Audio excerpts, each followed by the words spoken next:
have a chance to talk with Dan Crocker before he came up, and I guess the whole sugaring system has changed a little bit since the last time I did it, and this is going back to probably the late 70s.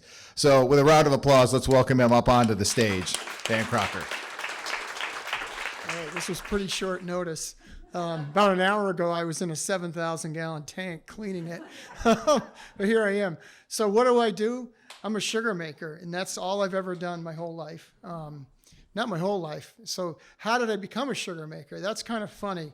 I was a kid, grew up in Massachusetts. My grandfather had bought a place in West, and he leased out a sugaring operation, and we would come up and help out once a year, it seemed like. And we used to camp there in the summer. And we moved to Springfield, Vermont when I was about 10 in '67. And I was a guy that cross-country skied and played soccer. I went to UVM. And in the spring, if you're a cross-country skier, you had to be like John Caldwell and all those guys and go out and gather buckets. So I used to help Fraser Cooper Ellis, who leased the operation at my grandfather's place, in the spring. But I didn't really like sugaring. I never thought, if anyone had said, you're going to be a sugar maker for your life, I would have laughed at them. So the year I graduated from college, I was going to head to law school, and I finished in December. My brother called me up and said, Fraser wants to go sugar up at Heller's, and do you want to help me sugar there and take over from him? And I said, I'll do it for this year. It's 38 years. I haven't looked back. So I don't know. That's how I became a sugar maker. And when I started, my father was an engineer, and my brother was pretty mechanical, but I was like, book, history, and geography major, going to law school. But the engineering, I think there's about 6 generations coming after my father. Somewhere it's in my blood. And sugaring, when I started, it was wide open. People had just started getting vacuum systems, and things were changing. And it was wide open to learn and to experiment and do stuff. And that's always been my love, is the tech end of it. The first year I sugared was '82. We had we had about 3,000 taps on tubing. It wasn't very good.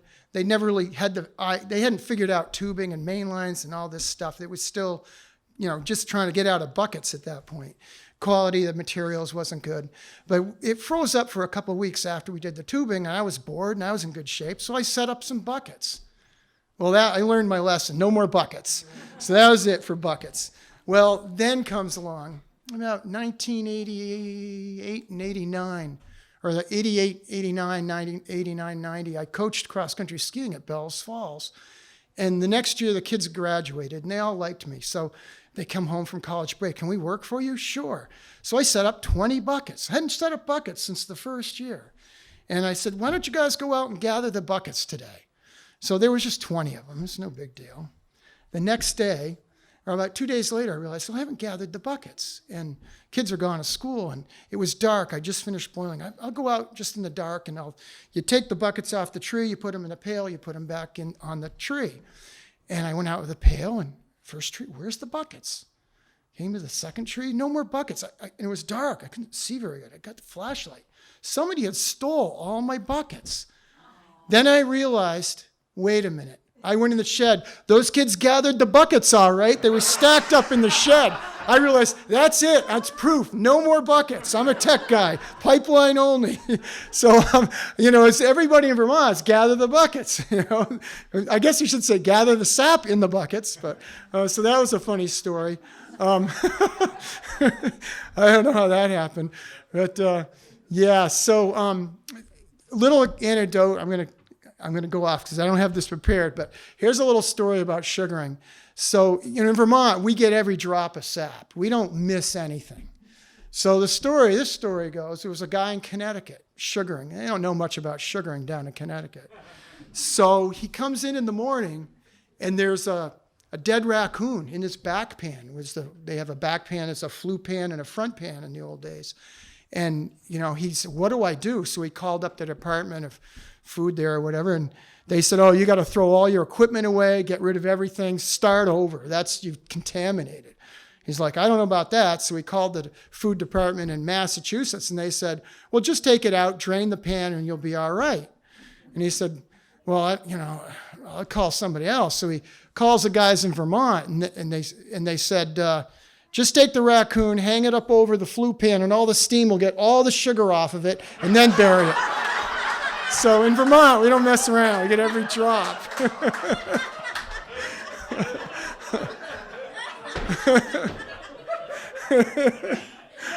I don't know about that. So things have changed a lot. In the old days, they had the bit brace, and they tapped trees. And when I started, we had chainsaw tappers, and that was a new thing. And they were really fast. They would almost burn the hole in the tree. And then we had these Japanese drills that were gasoline powered, and they spit gas on you. It was miserable tapping. But, and the problem was they always run out of gas. And if you're on snowshoes in deep snow tapping, it was no fun. Well, I was probably in my mid-20s, and one of the kids, I was in my late 20s. And, I was probably out carousing most of the night. I think I remember being a little hungover that morning. And the kid working with me was one of my kids that I was coaching. And he was tapping the taps in, and I was drilling the trees. Ran out of gas, and I was at the top of the hill, and I was like, oh, boy. I said, you got to go down and get the gas can. He had to hike all the way down, come back up. 20 years later, I told him why I didn't do it. So those are some of the stories. And now we do, it's all battery operated. It's very easy to tap. And some of the young guys don't know how it was in the old days. It wasn't fun. And the old guys will tell you about the bit braces. I don't want to even get in there. So we spend a lot of time in the woods at my place. It's very high tech. Everything we do is over and above what you'll see in most of the sugar houses here. I think I'm the biggest producer. I don't have the most taps, but I'm the biggest producer in Windham County, and have been. I think Fraser Cooper Ellis, he has a few more taps, but I make more syrup than him, but it's a vacuum thing. So everything we do is with vacuum. And just a little on the serious side, a lot of people are nervous. Why are you putting vacuum on the tree? What does it do? So a quick thing is it lowers the atmospheric pressure at the tap hole. It doesn't suck. It only sucks if there's a leak in it. We have 180 miles of pipeline. There's not a single leak in any of it. I mean, we're as high as you can get vacuum and not pull air through plastic tubing pretty much. And it raises our production, but at the same time, the old days they'd put 6 taps on a tree. We put 1 and get the same amount of sap out. And the vacuum actually keeps the bacterias and things that streak and damage the wound, make the wound area bigger. With vacuum, the wound areas of the tree are much smaller. So if you see a lot of people going, oh no, don't do that. That's bad for the trees. It's actually better for the trees. So, and it has to be sustainable. So we figured out how to tap a lot of trees and be sustainable. My woods have been tapped every year since 1948.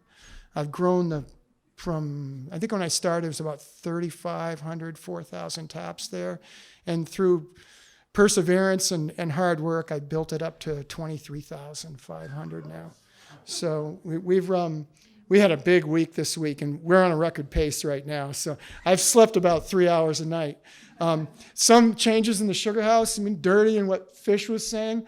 My sugar house, I rebuilt it in 2013. It's insulated, it's warm. We have TV in there, we have internet. I sit there, I have to wait for reverse osmosis machines. We finished boiling at 9 last night, and I think at 11 before we cleaned everything up and had everything ready for the next day, other than washing our reverse osmosis machines, which take a little while to wash. So I turned a movie on, and every 30 minutes I go in and do what I have to do, and it's a cycle for about 2 hours. So it's kind of nice. And then I get to my house about 1:30 this morning. I was back down there at 5:30. So it kind of goes that way. So, earlier in the year when it's freezing a lot more, it's not as intense. So it's a little easier. Trying to think of, so there's another story I want to get into. So we do spend a lot of time in the woods. That's where the money's made. High vacuum, be in the woods. Boiling is just something you have to do, and it keeps you up at night. But so we see a lot of things in the woods over the years. But in the last 5 years, I had something that's been really special.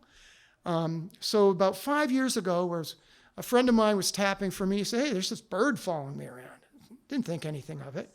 About a week later, driving along on my four-wheeler, it's raining, I got a hood on, hat, kind of driving up, all of a sudden, whack, my head gets whacked, the hood goes flying, hat goes, what was that?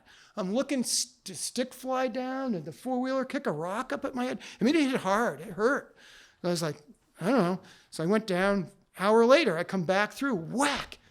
It's like, there's that bird, it's a grouse. So people have heard about grouses. This is not totally uncommon. But this grouse, he's become our friend. He will land on the four-wheeler, literally, and ride with us. He will get on the handlebars this far from you, go, burp, burp, burp, burp, burp. So we've named him Grousey. He's a boy. He's been there 5 years now. He's like every day you come out, he's there within 5 minutes. He's got his little territory, and he'll run down and he'll stop at his line. He will not go farther. And he's kind of a character. I was doing tubing. So we redid the tubing in his area. So we now call that area of tubing Grousey's Park. And Grousey's like, he's pretty cool. I've seen a lot of animals, and I've heard about the grouse, but not like this guy. Not for 5 years. We'll work on the main line. He'll land on the main line. He'll just sit there, and we'll working away. And come on, Grousey, out of the way. He lands on our four-wheeler. When I have a log loader, so we do a lot of firewood because we're always thinning our sugar woods. And it's got, it's like a log loader, picks up the log and swings on. He'll jump on the logs and ride them onto the trailer. We're like, Grousey, get out. You're going to get killed. And this bird is smart. So my daughter has this dog. He's not too smart, but he's got legs about this long, and he runs as fast as the earth turns. And so I'm pulling spouts one day with a friend of mine, and the dog's over with my friend. Grousey's with me, walking around. He's like, if you step on him, he'll peck you. Don't step on me. And so all of a sudden the dog sees the grouse, and he comes running over. And Grousey takes off. He kicks up on the hill, and the dog right up there. He waits till the last second. He's on a log. Whoop, he flies over here. The dog goes over there. Then you see the dog going back and forth like this. Grousey's back down at my feet. My sister walks up there every day with her dog. She finally saw him after 4 or 5 years, just for a quick glimpse. He's kind of a character. We bring kids up there to check out Grousey. I've seen him. He's amazing. He'll get up into trees, and we drive by, and he'll come down. He'll dive bomb us. And he'll run. He starts running on the road. He puts his head down, and then he takes to the air. If you don't catch him with your eye, he will get you. He gets you from behind. He's smart. So he always comes from behind. But if you turn and catch him, he'll veer off. If you don't, your head's we call it getting grouseyed. It means your hat's going, your hair is. So he's a pretty good character. I have some good film of him. I'd like to get some more because it's pretty fun. There you go.